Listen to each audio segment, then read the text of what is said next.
Renovando os votos. Essa é a nossa série, nesse período em que passamos por um exercício democrático.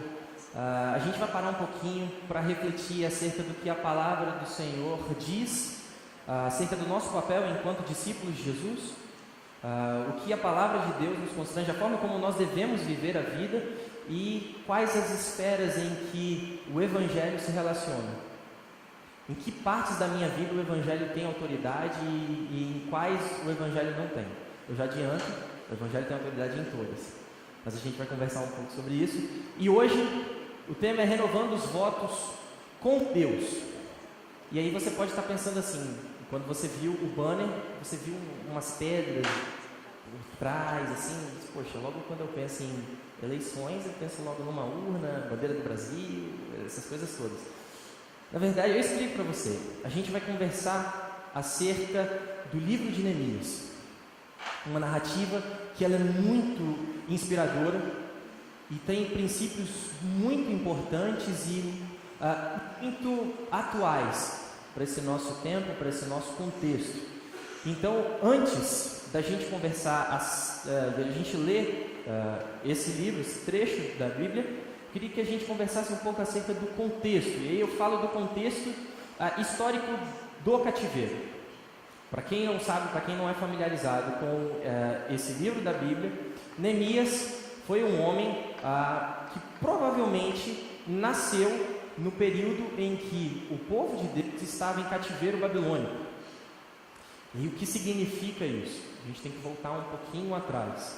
Salomão, um dos reis de Israel, ele, por conta de uma conduta errada diante do Senhor, ele acabou dividindo o reino. Então, o reino de Israel, que antes era um só, se divide em dois. As tribos, que eram 12, agora se dividem, formando o reino do norte e o reino do sul. O reino do norte passa longos anos distantes da lei de Deus. Todos os reis que se levantaram depois de Salomão foram errados e maus perante Deus. Eles perverteram a lei do Senhor, eles prostituíram o culto, eles assimilaram práticas idólatras para o culto ao Senhor e com isso eles se afastaram da lei de Deus. Apesar dessa diferenciação entre Reino do Norte e Reino do Sul, o Reino do Sul também não ficou para trás. Judá também deu muito mole e em vez de ele aprender com o que havia acontecido com o Reino do Norte, ele também se desviou da lei de Deus. E aí o Reino do Sul é levado em cativeiro babilônico. Quais as implicações então disso? O povo agora estava distante da sua cidade. Quando nós estudamos o Antigo Testamento, a gente percebe que o povo de Deus se relacionava com Deus a partir do culto no templo. Só que agora eles estavam distantes. Agora eles estavam em uma outra cidade. A centralidade do culto havia sido usurpada. Eles não podiam mais prestar sacrifícios a Deus, eles não podiam mais ir pelo menos uma vez ao ano ao templo, eles não podiam pedir perdão pelos pecados, porque o templo, porque o sacerdote já não existia, porque nada mais existia. Imagine você então vivendo num texto desse, em que a sua forma de se relacionar com Deus, a forma de você exercitar a sua espiritualidade já não existe mais. Você não pode mais nem fazer uma oraçãozinha. Você não pode fazer absolutamente nada. A sensação é de que você está diante de Deus que está completamente mudo. E eu digo que essa era uma sensação, porque essa não era a realidade. O povo de Deus havia se esquecido dos princípios da lei do Senhor. Mas não só a gente precisa de conhecer um pouquinho desse contexto histórico, mas a gente tem que também olhar porque o livro de Neemias não conta acerca do cativeiro, mas conta do retorno do povo de Deus para Jerusalém. E aí, esse retorno do cativeiro acontece em 3 momentos. Num primeiro momento, acontece com Zorobabel, que ele reconstrói o templo. E depois em outros 2 momentos, e aí se você olhar a Bíblia, você estudar o livro de Esdras e o livro de Neemias, eles são paralelos. Os 2 se situaram basicamente no mesmo período histórico. E aí essas levas acontecem na restauração de todo o restante da cidade. Quando nós olhamos para todo o texto de Neemias, a gente percebe então que o reino do norte, samaritanos, então entram numa batalha com a galera do sul, porque o que eles queriam não era reconstruir, ajudar o povo do sul a reconstruir os muros, reconstruir a cidade, mas o que eles queriam era perverter o culto ao Senhor. Então o reino do sul, liderado por Neemias, toma essa empreitada e eles vão sozinhos reconstruir o templo. E agora a gente pode então, dado esse panorama, vamos ler então o texto bíblico. Vamos ler junto? Então, as palavras de Neemias, filho de Acalias, no mês Quisleu, no 20º ano, enquanto eu estava na cidade de Suzã, Hanani, um dos meus irmãos, veio de Judá com alguns outros homens. E eu lhes perguntei acerca dos judeus que restaram, os sobreviventes do cativeiro, e também sobre Jerusalém. Continuem.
Acabando, mais pouco.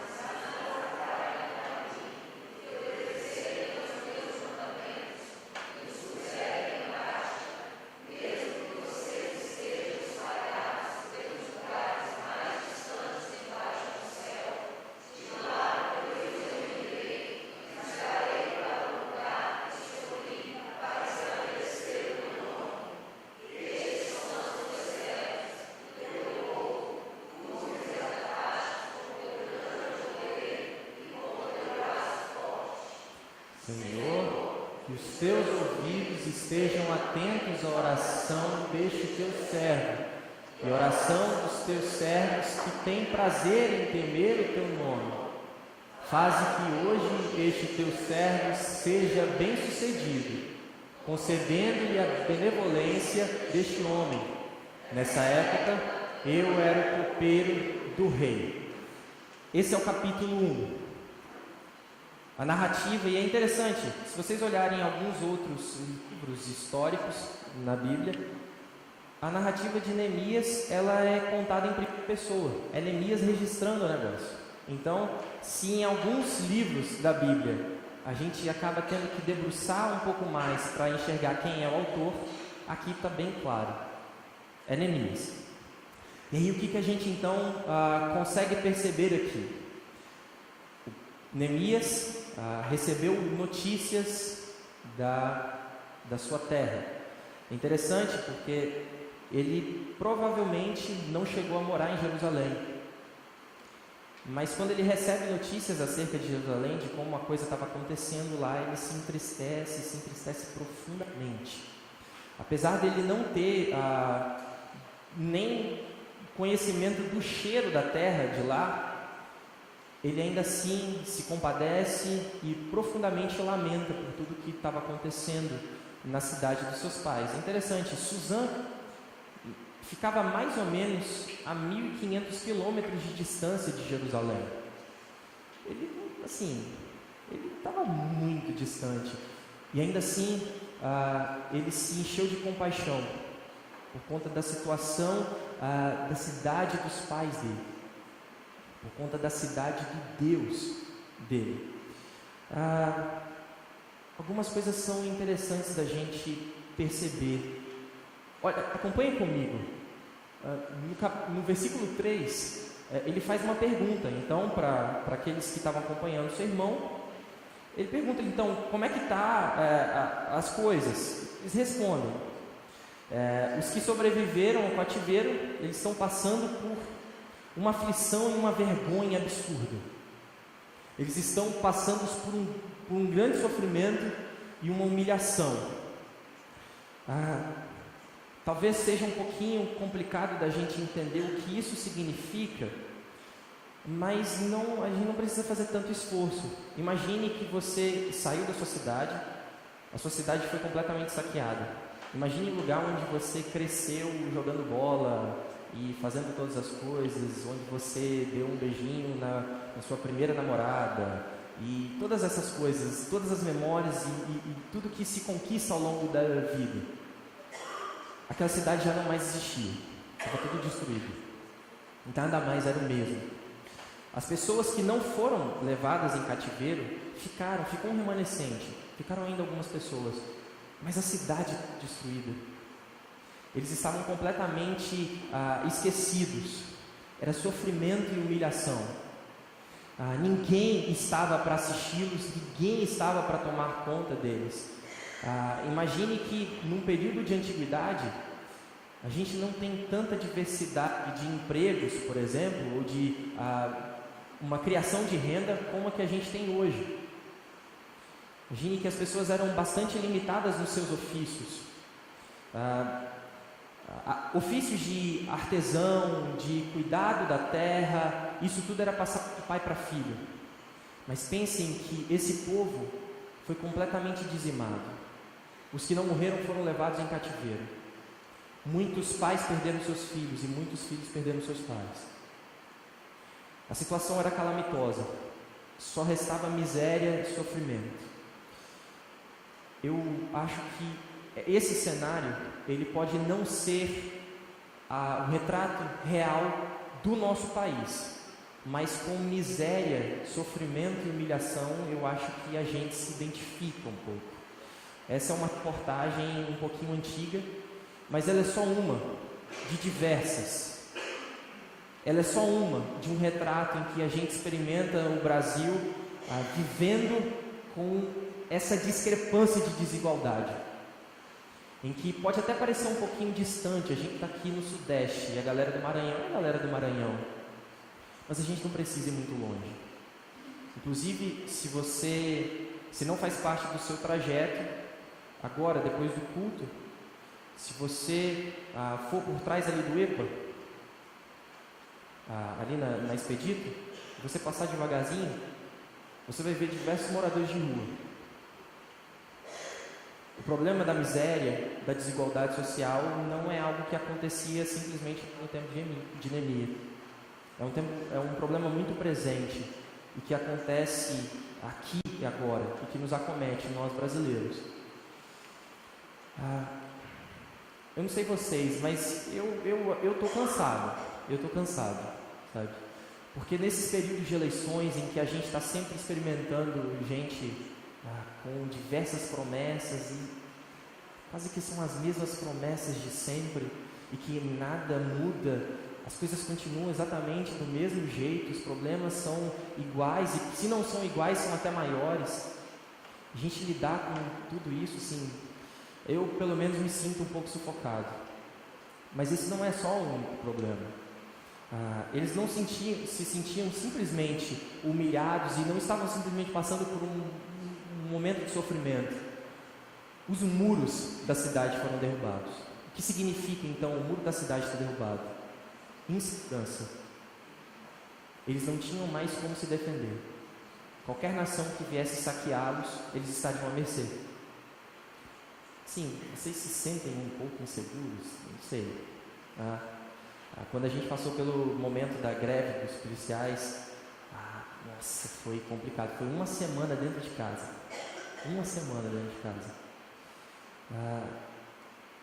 O nosso estado passa por esses problemas. E não é só o nosso estado, o Brasil. A gente sofre com violência, a gente sofre com insegurança. E vem ano, passa ano, vem magistrado, passa magistrado, as coisas parecem que pioram.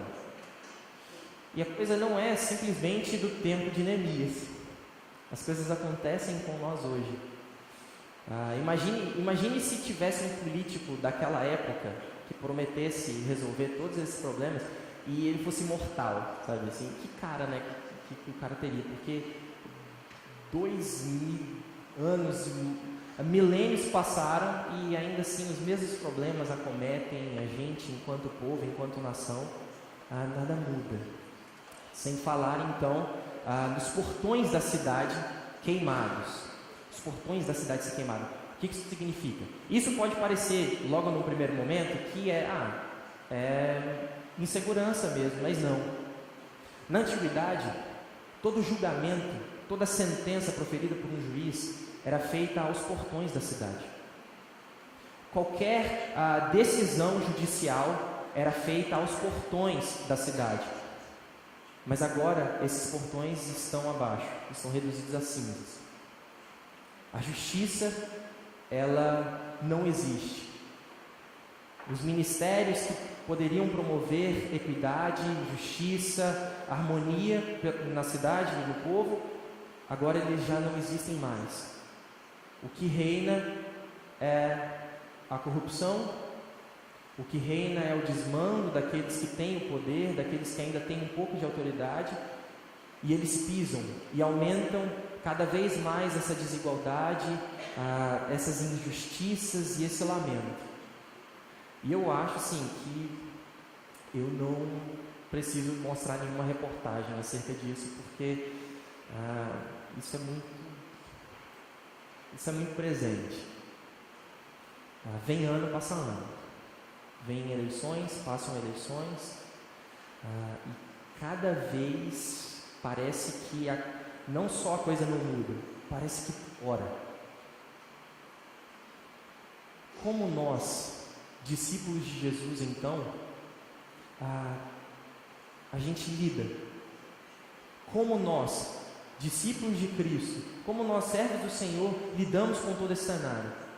A gente tira algumas lições preciosas do texto de Neemias, algumas posturas maravilhosas e ímpares de um líder levantado por Deus para promover justiça, de um líder levantado por Deus para não só trazer harmonia para a cidade, para não só restaurar os muros, mas para fazer algo muito mais importante, que é renovar os laços com o Senhor.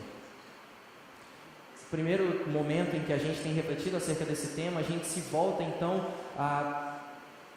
para refletir o que significa renovar os votos diante de Deus, o que significa renovar os votos com o Senhor. Se a gente se preocupa tanto em sermos seres politizados, em que a gente quer saber o histórico de candidato A gente quer saber a trajetória política de candidato B, e a gente está sempre assim atrás dessas coisas, e eu acho isso muito... não faz, me entendam um pouquinho assim, não faz muito sentido a gente perder noites de sono querendo conhecer candidato A e candidato B, se a gente sabe que quem é o dono de toda a história é o Senhor. E aí eu acho que eu tenho que explicar um pouquinho mais, porque eu acho muito importante nós sabermos em quem votar. Na verdade, é imprescindível, porque a palavra do Senhor nos constrange a fazermos absolutamente tudo para a honra e glória do Senhor. Então, se somos cidadãos de uma pátria, nós temos que ser cidadãos exemplares dessa pátria. E tudo que vem à nossa mão a gente faz conforme as nossas forças, como se estivéssemos fazendo para Deus. A questão é que a gente se preocupa muito mais em colocar a pessoa certa, determinado lugar estratégico da nossa nação, quando na verdade a primeira conclamação do Senhor é para com o seu povo. A primeira missão quem recebe são os filhos do Senhor. A primeira missão quem recebe são os discípulos de Jesus. E muito antes de saber em qual candidato votar, a gente precisa renovar os nossos votos com Deus. A gente precisa alinhar o nosso coração e a nossa mente a partir da lei do Senhor. Muito antes, e eu não digo que isso não seja importante, mas muito antes de nós nos preocuparmos em quem votar, a gente precisa alinhar o nosso coração com a palavra de Deus, renovarmos os votos e a aliança que nós fizemos com o nosso Senhor. E é por isso que a gente olha para esse texto de Neemias, em que a postura dele é maravilhosa, e eu acho que ela deve servir como um balizador. Eu convido você mesmo a olhar para a postura de Neemias e analisar inclusive em quem você vai votar, e usar isso como um parâmetro. Mas antes disso, use a vida de Neemias, use as atitudes de Neemias como um parâmetro para você. Use a postura de Neemias diante daquele cenário caótico como um padrão de vida para você. A primeira atitude de Neemias diante de toda essa situação é que ele chora. Interessante, porque a gente vive num tempo em que chorar não é uma virtude assim muito querida, especialmente chorar não é uma virtude muito querida para alguém que seria, por exemplo, um presidente da República. Inclusive, a gente fica com uns discursos absurdos de que a gente não pode demonstrar vulnerabilidade. A primeira atitude de Neemias foi chorar. E o choro dele foi por conta de tudo aquilo que tinha acontecido com a sua cidade, com o seu povo. Mas ao longo do texto a gente percebe que esse choro ele existe não como um simples lamento, sabe? Quando acontece alguma catástrofe e a gente chora. Esse choro ele vem de um profundo reconhecimento do que o povo havia feito. Neemias entende que o que o povo tem passado, Neemias entende que a situação daquela cidade é um resultado de um povo que se afastou da lei de Deus. E o que ele faz é chorar. E o que ele faz é lamentar. Ele lamenta, ele chora, porque ele se sente parte do problema. Ele lamenta e ele chora porque ele sabe que ele tem uma parcela de culpa. E essa é uma primeira característica de um líder. Quando ele não exime a sua culpa, ele não tira a sua parcela de responsabilidade, ele chora. Aqui a gente vê uma marca profunda de compadecimento. E eu acho que essa é uma medida ótima para a gente não fazer nenhum tipo de vingança ou justiçamento pelas nossas próprias mãos. Quando a gente olha para cenários caóticos, quando a gente olha para situações de injustiça, situações onde alguém está sendo explorado, onde coisas erradas estão acontecendo, a nossa tendência é querer fazer justiça pelas próprias mãos. Não, tem que resolver esse negócio, não, esse negócio não está certo, e a gente vai. Mas é interessante porque quando nós olhamos para a palavra do nosso Senhor Jesus Cristo, quando Ele profere as palavras célebres do seu sermão no monte, Ele fala acerca de como são os discípulos, como são os cidadãos do reino dos céus.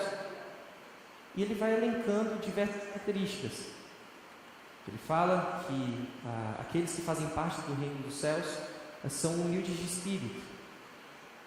E aí depois ele fala que aqueles que fazem parte do reino dos céus são os que choram. E depois ele segue e fala que são felizes e fazem parte do reino dos céus aqueles que têm fome e sede de justiça. Uma coisa não exclui a outra. Clamar por justiça e assim quase que ficar com sangue no olho, esperando por uma provisão de Deus, faz parte do caráter daqueles que são discípulos de Jesus. mas não vem antes do choro, não vem antes do lamento, porque a justiça de Deus ela vem com misericórdia. E então o que a gente percebe é que a primeira postura de Neemias é chorar porque ele sabe que aquilo que está acontecendo tem parcela de culpa dele, porque ele sabe que toda aquela situação ela aconteceu porque o povo se desviou.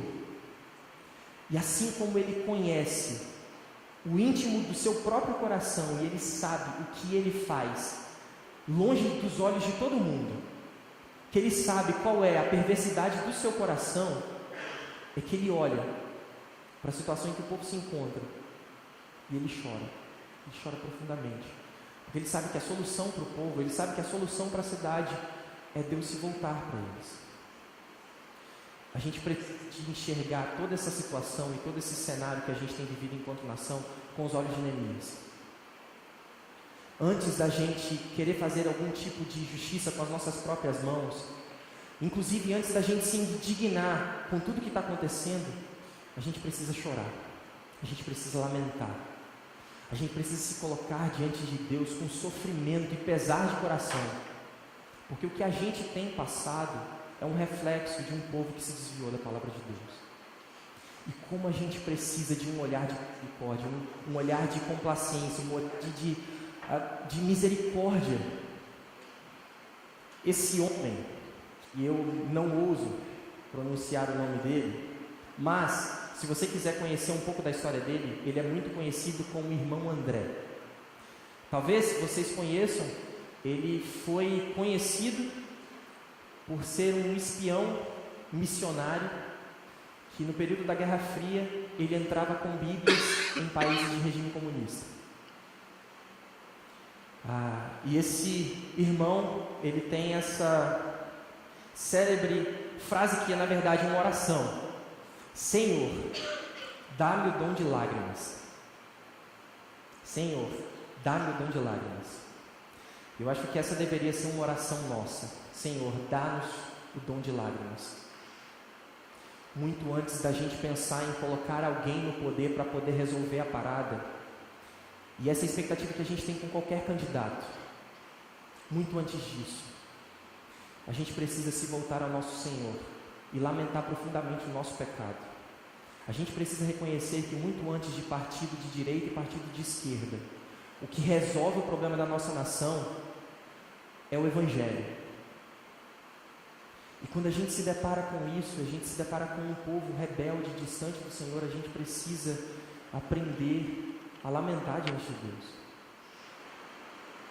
E essa não é uma atitude de fraqueza, essa não é uma atitude de passividade. Essa foi a primeira atitude que motivou Neemias a agir. A gente vai conversar ao longo da história, mas eu já posso adiantar que Neemias não ficou simplesmente nos planos, ele não ficou simplesmente no choro. O choro foi um primeiro passo, e foi um passo santo, onde ele reconheceu o seu pecado, onde ele reconhece o pecado da nação, e ele se volta ao Senhor. Então eu acho que uma primeira lição que a gente pode aprender nisso tudo, que a gente precisa aprender a chorar, a gente precisa aprender a lamentar pelo nosso pecado, a gente precisa se colocar diante de Deus, entender que é simplesmente quando nós nos voltarmos para a sua palavra, nos voltarmos para as suas verdades, é que a gente vai endireitar a nossa vida.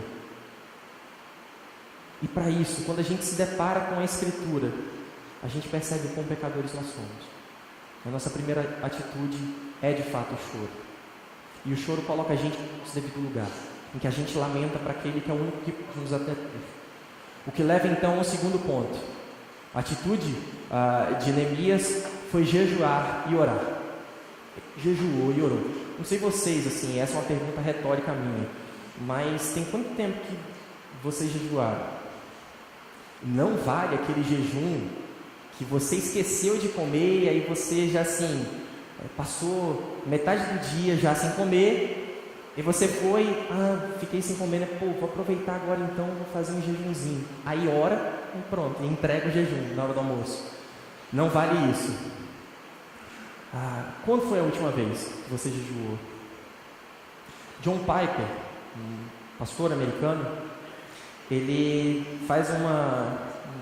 tem uma frase muito interessante, porque ele diz que quando a gente se alimenta, quando a gente come a comida, a gente está se alimentando do símbolo do pão do céu. E é isso interessante, quando a gente olha para a carta do apóstolo Paulo, a gente percebe então que a carta do apóstolo Paulo aos Coríntios, a segunda carta, ele levanta um aspecto de que a nossa vida inteira é para a glória do Senhor. Então o que a gente faz, absolutamente qualquer coisa, a gente faz para a glória de Deus, inclusive quando a gente se alimenta. Então aí já fica uma dica, né? Que tipo de comida você tem ingerido? Isso eu estou falando para mim mesmo, tá? Porque ontem eu pisei na jaca absurdamente. Mas enfim, tudo que a gente faz para a glória de Deus. A gente comendo, a gente come para a glória do Senhor. E esse pastor John Piper, por esse princípio de que tudo que a gente faz para a glória de Deus, ele entende então que quando a gente se alimenta, a gente está se alimentando de um símbolo do pão do céu. A gente está fazendo um memorial daquilo que a gente faz todos os dias com o nosso Deus. A gente se alimenta dele. Mas quando a gente jejua, e ele continua falando, a gente se alimenta da essência do pão do céu. Enquanto a gente come, a gente se alimenta do símbolo. Quando a gente jejua, a gente se alimenta da essência. O que isso significa? Quando a gente se abstém do alimento físico e a gente se dedica a se alimentar do nosso Senhor, a gente está fazendo aquilo que a gente sempre deveria fazer. A gente está se alimentando daquele que é o dono da nossa existência. A gente está estreitando laços de relacionamento com aquele que nos deu vida. Aquele que nos deu vida é fiel para sustentar a nossa existência, mesmo se a gente não tiver pão. Quando a gente jejua, a gente está negando completamente essa realidade caótica. E a gente está citando a Deus e dizendo que Ele é o único necessário e o único suficiente para a gente viver. Por isso que essa é a primeira atitude de Neemias. A segunda atitude de Neemias. Logo quando ele chora, então a primeira postura dele é: eu vou jejuar e vou lamentar diante do Senhor e vou orar. Porque ele entende que não existe vida distante do Senhor. O que é muito engraçado, porque o jejum e a oração dele, assim, bateram um recorde. Eu acho que seria um recorde da nossa comunidade. Não, vou falar assim, um recorde meu. Por quê? Se a gente for olhar, logo no primeiro capítulo, Neemias está num período que é o mês de Quisleu. O mês de Quisleu, ele é correspondente ao mês de novembro e dezembro do nosso calendário. Quando a gente olha no capítulo 2, o primeiro versículo do capítulo 2, agora ele está no mês de Nissan. Esse mês equivale a março e abril. Então, se a gente for pegar que Quisleu é novembro, então, em Nisan, Neemias orou por 4 meses. Orou e jejuou por 4 meses. Pensa num tempo.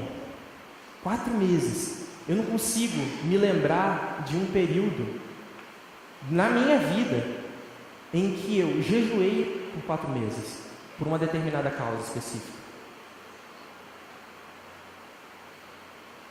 Neemias, ele espera no Senhor. Neemias, ele conversa com Deus e ele coloca o seu lamento diante do Senhor por 4 meses. Pode parecer que esse período, se comparado com todo o sofrimento que a gente tem passado enquanto nação, ele, pequeno, 4 meses, né? A gente está aí desde não sei quando, passando por todos esses problemas. E se a gente for também pensar no período em que o povo ficou em cativeiro na Babilônia, foram 70 anos, né? Então assim, foi muito tempo. Mas eu queria que a gente fosse sincero com os intentos do nosso coração. Quando foi a última vez que você se colocou de forma resoluta diante do Senhor, em oração, em jejum, buscando a presença dEle para uma solução de um problema? Qual foi a última vez que, muito antes de você fazer todos os planos e depois conversar com Deus e falar assim: Senhor, eu fiz tudo aqui, agora o Senhor abençoa aqui esse projeto que eu acho que vai dar certo. E às vezes a nossa postura é basicamente essa: Senhor, só faz com que as coisas que eu planejei deem certo, que aí vai dar bom. Em outras palavras, Senhor, não atrapalha, não mexe não. A gente tem capaz de nos voltarmos a Deus para uma solução de um problema, porque primeiro a solução vem das nossas mãos. A gente é incapaz de se voltar a Deus como o primeiro recurso, como o único recurso, porque no fundo a gente é bem idólatra. A gente acha que a gente se basta. A postura de Neemias, assim, é completamente distante disso. Ele entende que só o Senhor se voltando para o seu povo, somente Deus se voltando para a situação, para aquele momento, é que eles terão paz, é que eles serão restaurados. A oração de Neemias é maravilhosa. Senhor Deus do céu, Deus grande e temível, que cumpres a tua aliança e usas de misericórdia para com aqueles que te amam e obedecem aos teus mandamentos. Os teus olhos estejam abertos e os teus ouvidos atentos para ouvires a oração do teu servo, que faço diante de ti dia e noite, pelos israelitas, teus servos. Confesso os pecados que nós, os israelitas, temos cometido contra ti. Sim, eu e a minha família pecamos. Eu e a minha família pecamos. Aqui, quando a gente olha para o costume da antiguidade do povo de Deus, o patriarca, o homem da família, ele, em diversos momentos, levantava um sacrifício pedindo perdão pelos pecados dos seus filhos, dos seus descendentes. Neemias se levanta pedindo perdão pelo pecado dos seus pais, pelo pecado da sua família. Ele não espera que outras pessoas reconheçam o pecado. Ele não espera que aqueles que detêm um pouquinho de autoridade acima dele tenham essa postura. Ele vai até o Senhor e pede perdão. Ele clama ao Senhor. E essa é a primeira atitude dele. Ele pede perdão. Spurgeon, um grande pregador, ele tem uma frase desafiadora: uma igreja que não ora e jejua é uma igreja morta. Uma igreja que não ora e jejua é uma igreja morta. Eu acho que isso deveria ser muito mais pesado do que soa. Isso deveria bater no nosso coração de forma muito profunda. Eu não sei vocês, meus irmãos. Na verdade eu sei. Porque quando nós olhamos, por exemplo, para as frequências das programações em que juntos a gente se propõe a orar o Senhor, a gente tem um número muito pequeno. A gente tem um número muito reduzido. E aqui eu nem entro no contexto de, poxa, eu tenho compromisso e tal, mas ao longo da história sempre foi assim. A primeira atitude de Neemias foi jejuar e orar a Deus, para que o problema fosse resolvido.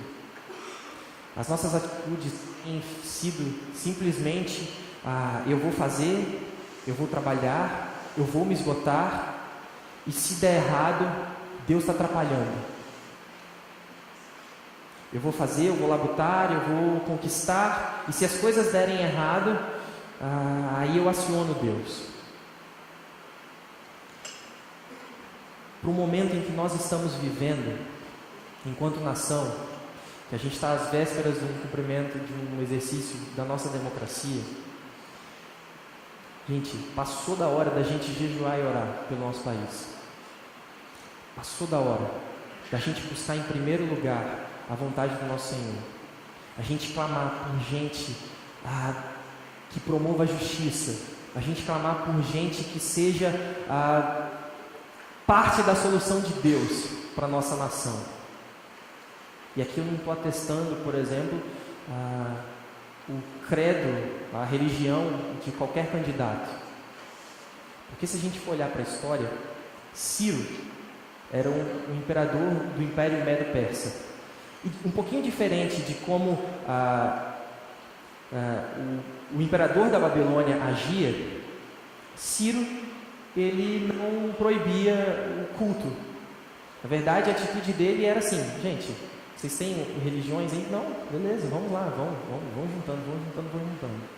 Essa é uma atitude péssima, esse sincretismo é horrível. Mas a profecia do texto em Jeremias apontava para ele, que ele seria usado por Deus. Olha que interessante, um ímpio sendo usado por Deus para promover justiça, para trazer paz para o povo dele. É assim que Deus se relaciona com o povo. É assim que Deus se relaciona na nossa nação. O que a gente precisa fazer? A gente precisa clamar. A gente precisa orar e jejuar. A gente precisa se voltar ao nosso Senhor, porque é Ele quem toma conta de toda a história.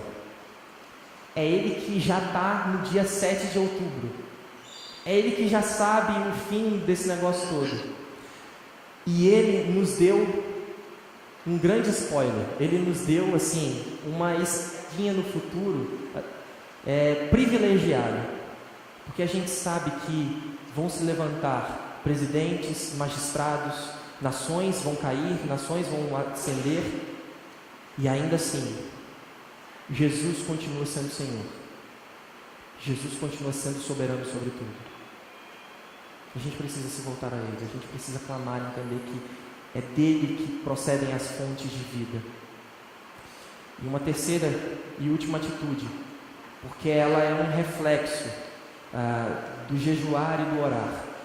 E esse é o reflexo de uma verdadeira espiritualidade. Neemias, ele lamenta diante de toda a situação. Ele jejua e ora e se coloca diante de Deus. E ele age. Ele age. Ele vai. E como que ele vai? A gente viu no ponto anterior que ele passou 4 meses orando. A gente, o finzinho do capítulo 1, ele diz assim, faze com que teu servo seja bem sucedido hoje. Neemias estava orando para que Deus respondesse a sua oração hoje. E quando que Deus respondeu? 4 meses depois. Mas sabe qual foi a diferença desse negócio todo? É que Neemias estava atento. Neemias, ele estava olhando para a oportunidade. Ele estava atento à voz do Senhor. Ele orou, ele jejuou, ele se colocou diante de Deus, ele confiou. E é por isso que ele agiu na hora correta. Ele agiu quando chegou a oportunidade. Quando ele chega diante do rei, do imperador, então, pela primeira vez, ele olha Neemias cabisbaixo, e aí ele fala: ué, por que você está triste? Aí Neemias fica assustado, se vocês olharem no capítulo 2, e ele teme. Mas o texto não diz qual é o teor do temor de Neemias.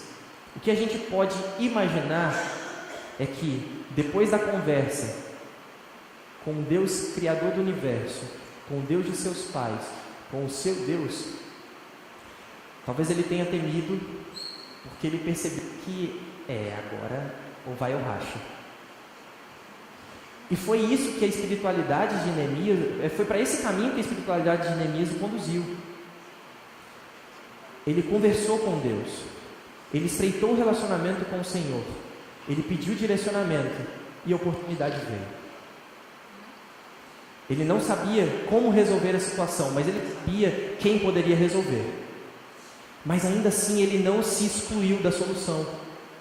Ainda assim ele entendeu que ele faz parte desse negócio. Por quê? Porque ele reconheceu o seu pecado. Quando a gente reconhece quem nós somos diante da palavra do Senhor, a gente é motivado a entendermos que fazemos parte também do processo de solução do problema. E aqui entra um princípio que eu acho interessante para nós, assim, eu acho que vale muito refletir em algo que é muito automático.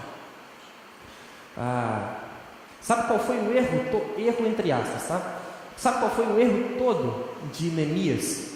Para início de conversa, é porque quando o irmão dele, a galera que estava vindo de Judá chegou, ele perguntou o que estava acontecendo lá em Jerusalém, nos escombros da cidade. O que estava acontecendo por lá? Como é que estava a situação? Esse foi o problema, Porque o que Neemias devia ter feito para ele não esquentar a cabeça e para ele ficar tranquilo, era só perguntar assim: e aí, como é que foi a viagem? E aí, vocês estão bem? Como é que estão as coisas? Que é basicamente o que a gente faz.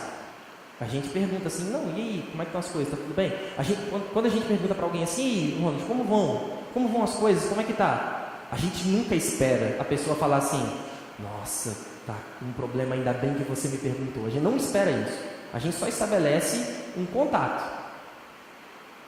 A questão é que Neemias perguntou especificamente como é que estava a cidade.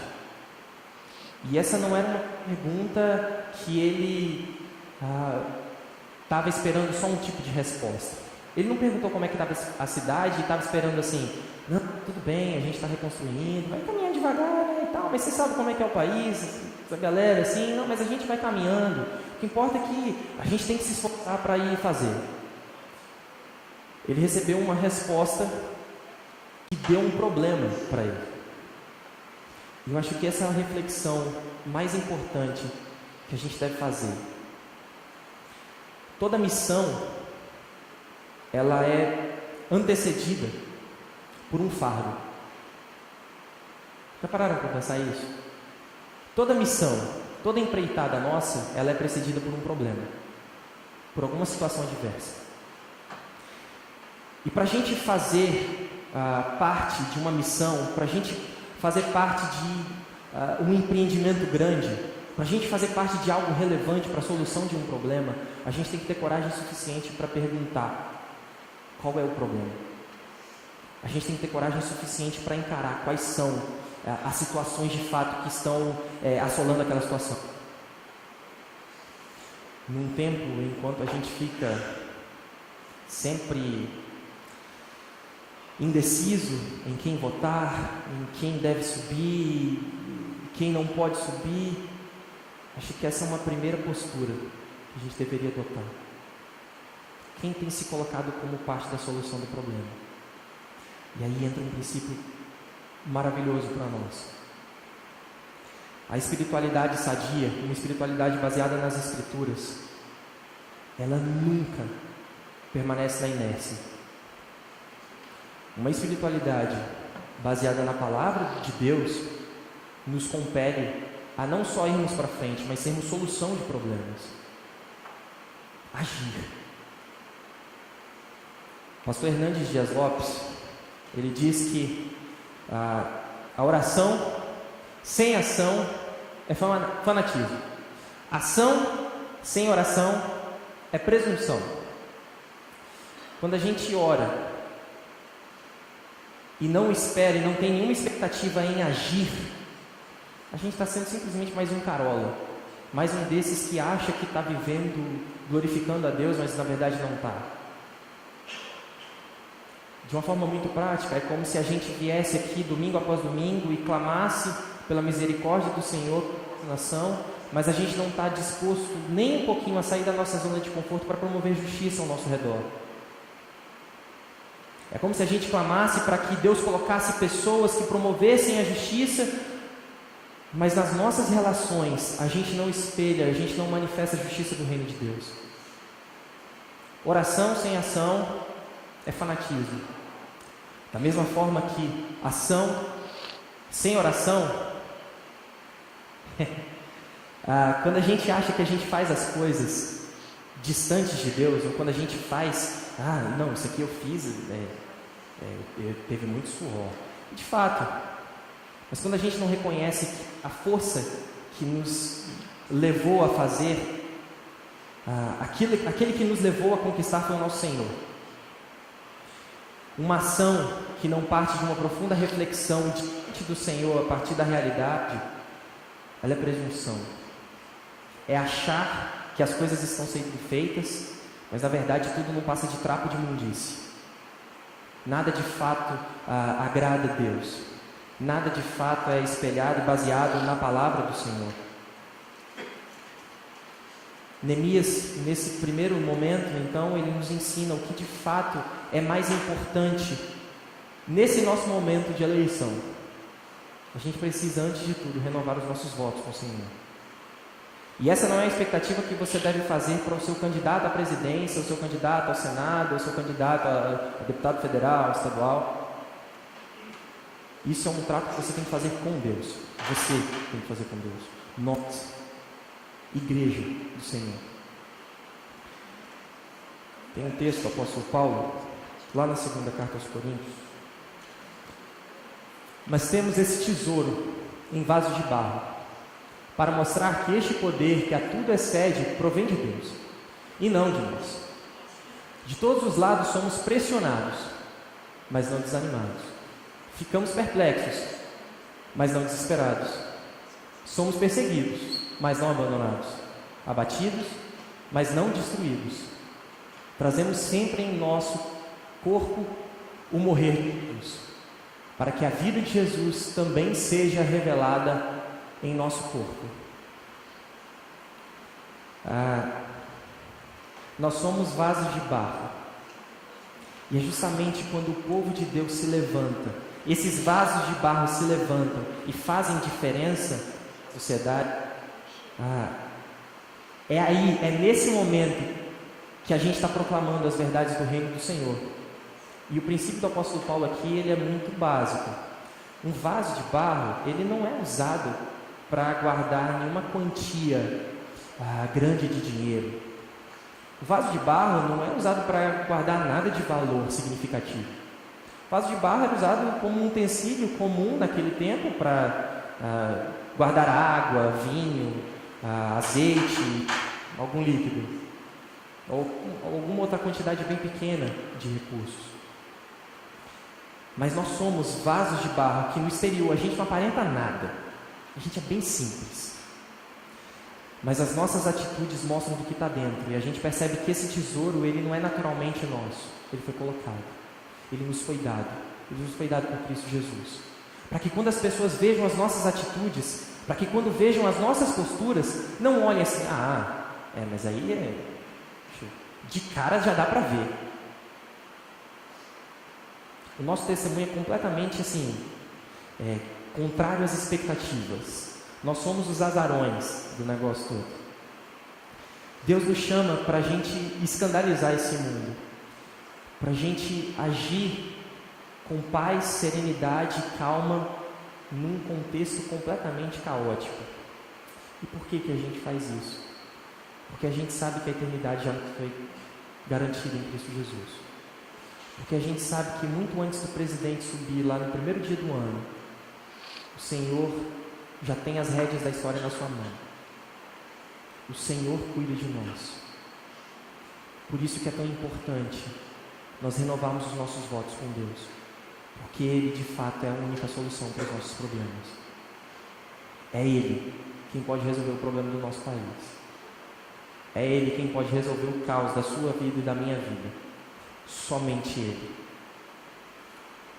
Meus irmãos, que essa seja uma reflexão que nos acompanhe, não só nesse ano de eleições, mas, se Deus não voltar antes, nos próximos anos de eleições, e não só nos anos de eleições, mas sempre em nossa caminhada.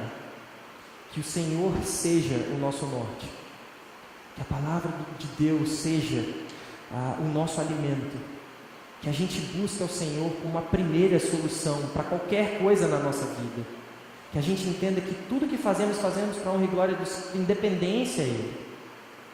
É por isso que eu queria que a gente parasse então e refletisse sobre algumas coisas. Esse é o dever de casa para todos nós. Primeiro, se volte à lei do Senhor e que ela te impulsione a uma vida de santidade, justiça e misericórdia. Ore e jejue. Busque constantemente a vontade do Senhor. E por fim, peça discernimento e coragem para agir na hora certa.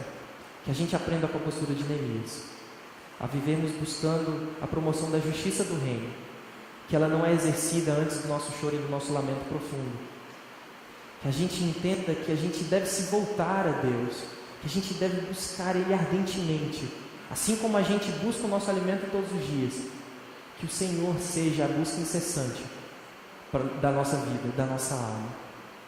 E que por conta desse relacionamento com Ele, que a gente saiba agir, que a gente tenha coragem, para agir da forma correta, no momento certo, para a honra e glória do nosso Senhor. Amém?